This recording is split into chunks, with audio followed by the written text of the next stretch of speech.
Hey all, my name is Zan, and I wanted to put out a quick PSA video regarding the new Gigantix and gear stuff that we got with the most recent maintenance, along with showing a new tool I found in the discords I've been lurking in.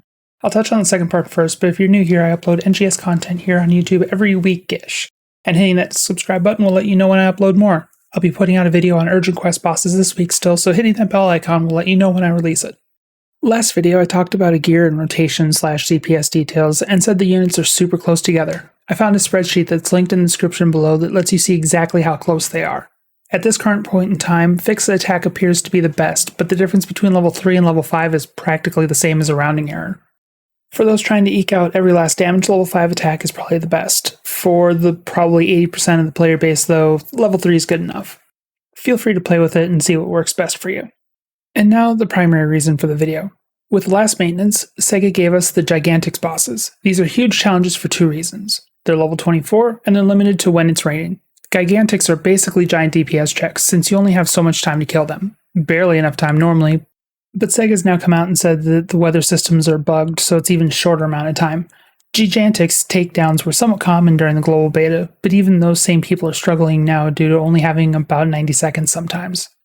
But all that would be worth it, since the drops are amazing, right? About that. Gigantix bosses have the chance to drop Giga Suffixing Capsules, Strago weapons, and Gigant armor. Both weapons units are 4 stars and require level 15 to equip. The Straga series has Berserk unit as a potential, which gives you up to 27% potency for the cost of damage resistance. Straga, as of this recording, has a sword, double saber, launcher, twin machine guns, rod, and wand version.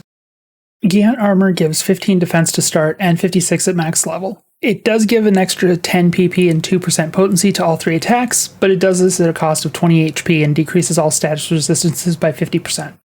With all the numbers out of the way, is this something you should go out of your way and attempt to farm perfect units of? In my opinion, probably not. I certainly wouldn't look for perfect prefixes, but I might go for one Gant armor piece and probably pass on the Straga right now.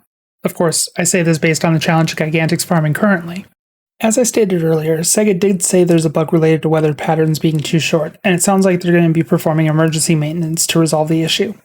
After that, it should be easier to farm, and I'll probably attempt for a Straga. I personally wouldn't go for more than one Gant though, since you lose 60 HP and status resist would go to almost nil.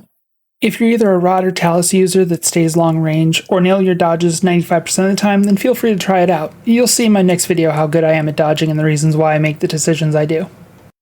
I'm going to wrap it up here to keep it short and sweet. As always, likes and subscribes are appreciated. Let me know in the comments below if you got yours already or how many you want to grab.